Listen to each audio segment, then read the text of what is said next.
Hello, ഈ വീഡിയോയിലൂടെ നിങ്ങൾ പരിചയപ്പെടുന്നത് എക്സലിലെ കൺസോളിഡേറ്റ് എന്നുള്ള ഓപ്ഷനെ കുറിച്ചാണ്. കൺസോളിഡേറ്റ് എക്സ്റ്റേണൽ ഡാറ്റ എന്നുള്ള ഒരു ഓപ്ഷനെ കുറിച്ചാണ്. നമ്മൾ എക്സൽ ഡാറ്റകൾ കൈകാര്യം ചെയ്യുമ്പോൾ പലപ്പോഴും നമ്മുടെ ഡാറ്റകളൊക്കെ വിവിധ ഷീറ്റുകളിലായി വിവിധ വർക്ക് ബുക്കുകളിലായി നമ്മൾ സേവ് ചെയ്യാറുണ്ട്. ഒരു ഉദാഹരണത്തിന്, നമ്മൾ ഒരു കമ്പനിയിൽ വർക്ക് ചെയ്യുകയാണെങ്കിൽ നമുക്ക് കീഴിൽ ഒരുപാട് കണക്കുകളും മറ്റും കാര്യങ്ങളും സ്വാഭാവികമായും നമുക്ക് കൈകാര്യം ചെയ്യാനുണ്ടാവും. അപ്പോൾ ഓരോന്നിനും നമ്മൾ വ്യത്യസ്ത ഡാറ്റകളാക്കി ഓരോ വർക്ക് ബുക്കുകളിൽ സേവ് ചെയ്തതിന് ശേഷം ഇതിൻ്റെ എല്ലാത്തിൻ്റെയും ഒരു സമ്മ് നമുക്ക് മറ്റൊരു വർക്ക് ഷീറ്റിലേക്ക് ലഭിക്കണമെന്നുണ്ടെങ്കിൽ അതിനുള്ളൊരു ഏറ്റവും എളുപ്പ വഴിയാണ് കൺസോളിഡേറ്റ് എക്സ്റ്റേണൽ ഡാറ്റ എന്നുള്ളത്. ഫംഗ്ഷൻ ചെയ്യുന്ന ഒരു ഓപ്ഷൻ ഉണ്ടെങ്കിലും അതിലേറെ ഏറ്റവും കൂടുതൽ എളുപ്പത്തിൽ നമുക്ക് ഡാറ്റകൾ ലഭ്യമാക്കാനും ഒക്കെ ഉള്ള നമുക്ക് ഏറ്റവും സുഖകരമായി നമുക്ക് ഉപയോഗിക്കാൻ പറ്റുന്ന ഒരു ഫംഗ്ഷനാണ് കൺസോളിഡേറ്റ് എക്സ്റ്റേണൽ ഡാറ്റ എന്നുള്ളത്. ക്യാമ്പസുകളിലൊക്കെ ജോലി ചെയ്യുമ്പോൾ ഓരോ ടേമിൻ്റെയും മാർക്കുകൾ നമുക്ക് വിവിധ വർക്ക് ബുക്കുകളിലായി സേവ് ചെയ്തതിന് ശേഷം എല്ലാ ടേമിൻ്റെയും മാർക്കുകൾ നമുക്ക് ഒരൊറ്റ വർക്ക് ബുക്കുകളിലേക്ക് കൊണ്ടുവരാനും ഇതിലൂടെ സാധിക്കും. എന്നാൽ ഇത് എങ്ങനെയാണ് എന്ന് നമുക്ക് പരിചയപ്പെടാം. ആദ്യമായി ഈ ഒരു ഡാറ്റ ചെയ്യാൻ തുടങ്ങുന്നതിന് മുമ്പ്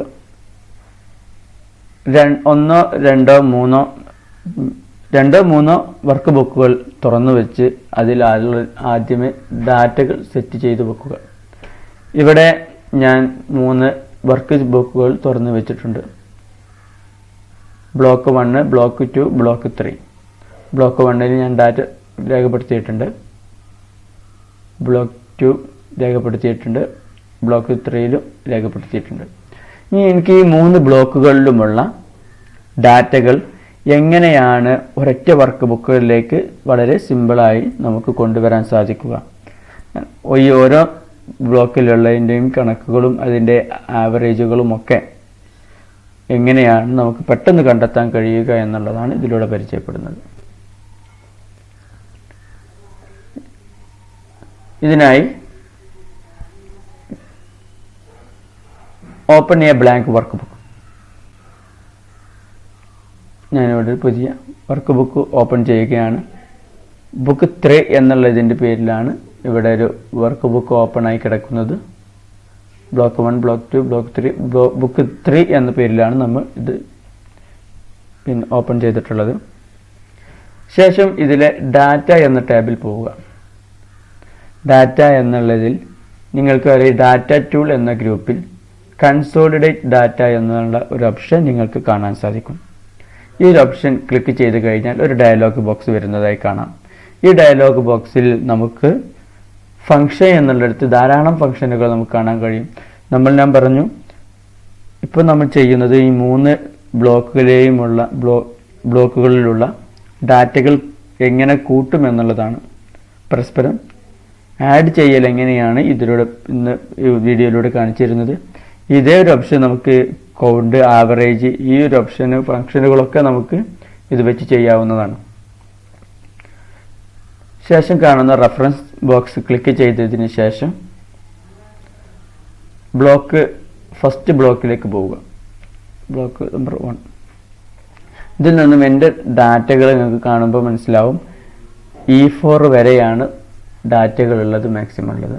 അതുകൊണ്ട് തന്നെ ഞാൻ A1 മുതൽ E4 വരേക്കുമുള്ള ഡാറ്റകൾ സെലക്ട് ചെയ്ത് ഈ ഡയലോഗ് ബോക്സിലെ ആഡ് എന്നുള്ള ബട്ടണിൽ ക്ലിക്ക് ചെയ്തു. അതിൻ്റെ റെഫറൻസ് ഇവിടെ വന്ന് കിടക്കുന്നതായി നമുക്ക് കാണാം. ഇതേ ആക്ടിവിറ്റി മറ്റ് ശേഷിക്കുന്ന 2 വർക്ക് ബുക്കുകളിലും ചെയ്യണം.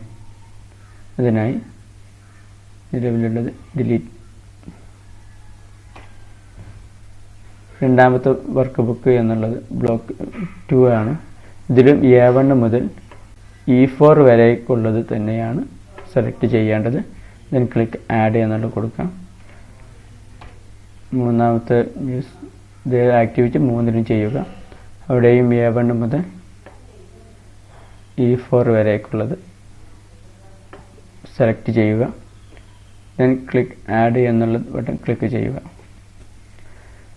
ഇപ്പോൾ നമ്മൾ 3ലെയും ഡാറ്റകൾ ഇവിടെ ശേഖരിച്ചു വെച്ചിട്ടുണ്ട്. ഇനി ഈ ലേബലുകൾ ടിക്ക് ചെയ്യുക.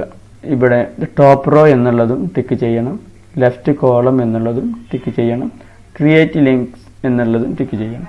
ഈ ടോപ്പ് റോ ലെഫ്റ്റ് കോളം എന്നുള്ളതൊക്കെ നമ്മൾ ഇവിടെ കൊടുക്കുന്നത് നമ്മുടെ വർക്ക് ബുക്കുകൾ ഐഡൻറ്റിറ്റിക്കൽ അല്ല എന്നുള്ളത് കൊണ്ടാണ്. അഥവാ എല്ലാ വർക്ക് ബുക്കുകളിലും ഒരേപോലെയല്ല ഡാറ്റ എന്നുള്ളതാണ്. ചിലതിൽ കൂടുതലുണ്ട്, ചിലത് കുറവുണ്ട്. അപ്പോൾ ഐഡൻറ്റിറ്റിക്കൽ അല്ലാത്തതുകൊണ്ടാണ് ഈ ലേബൽ ടിക്ക് ചെയ്യുന്നത്. പിന്നെ ഇത് കൊടുത്തിട്ടില്ലെങ്കിൽ നമ്മൾ ഈ കൺസോളിഡേറ്റ് എന്നുള്ളത് വർക്ക് ചെയ്യുന്നത് നമ്മുടെ ലേബലുകൾ അടിസ്ഥാനമാക്കിയിട്ടാണ്.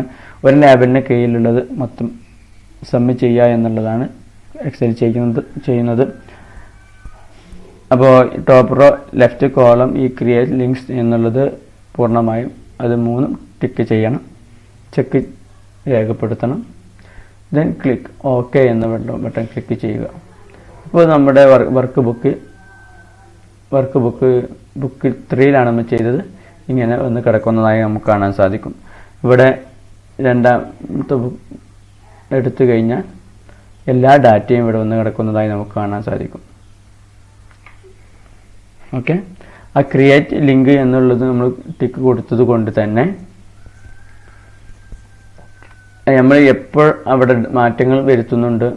ഇവിടെ ഈ create links to source data tick ചെയ്താലുള്ള ഉപകാരം, ഏത് സമയത്ത് നമ്മൾ ആ വർക്ക് ബുക്കിൽ മാറ്റങ്ങൾ വരുത്തുന്നുണ്ട് ആ മാറ്റങ്ങളൊക്കെ ഇവിടെയും നമുക്ക് കാണാൻ സാധിക്കും. അപ്പോൾ നമ്മുടെ വർക്കുകളൊക്കെ സുഖകരമായി നമുക്ക് ഒരൊറ്റ വിൻഡോയിലൂടെ ഇങ്ങനെ കാണാൻ കഴിയുമെന്നുള്ളതാണ് ഈ മൈക്രോസോഫ്റ്റ് എക്സലിലെ കൺസോളിഡേറ്റ് എന്നുള്ളൊരു ഓപ്ഷൻ നമ്മൾ ഉപയോഗിക്കുന്നതിലൂടെ നമുക്ക് ലഭ്യമാവുന്നത്. ഇത് നമ്മുടെ ജീവിതത്തിൽ നമുക്ക് ഒരുപാട് വർക്കുകൾ താരതമ്യം ചെയ്ത് നമുക്ക് അതിൻ്റെ ആവറേജുകൾ കണ്ടെത്താനും പരസ്പരം വർക്കുകൾ കൂട്ടുവാനും കമ്പയർ ചെയ്യുവാനും ഒക്കെ ഈ ഒരു ഓപ്ഷൻ വളരെ ഉപകാരപ്രദമാണ്. നമ്മൾ ഫംഗ്ഷൻ ഉപയോഗിച്ച് ചെയ്യാറുണ്ട്. ഇനി ശേഷം വരുന്ന വീഡിയോകൾ ഫംഗ്ഷൻ്റെ വീഡിയോകൾ കൈകാര്യം ചെയ്യുമ്പോൾ അവിടെ നമ്മൾ പറയും ഫംഗ്ഷൻ ഇങ്ങനെയാണ് ചെയ്യുക എന്നുള്ളത്. അതിലേറെ ഏറ്റവും സുഖകരമായ മെത്തേഡ് ഇതിൽ കൺസോളിഡേറ്റ് എന്നുള്ളതാണ്. അപ്പോൾ ഈ മെത്തേഡ് നിങ്ങൾക്ക് ഇതിൽ പറഞ്ഞുള്ള കാര്യങ്ങൾ നിങ്ങൾക്ക് മനസ്സിലായി എന്ന് കരുതുന്നു. ഓക്കെ, നിങ്ങൾ ആദ്യമായാണ് വീഡിയോ കാണുന്നതെങ്കിൽ സബ്സ്ക്രൈബ് ചെയ്യണമെന്ന് ഓർമ്മപ്പെടുത്തുന്നു. Thank you very much.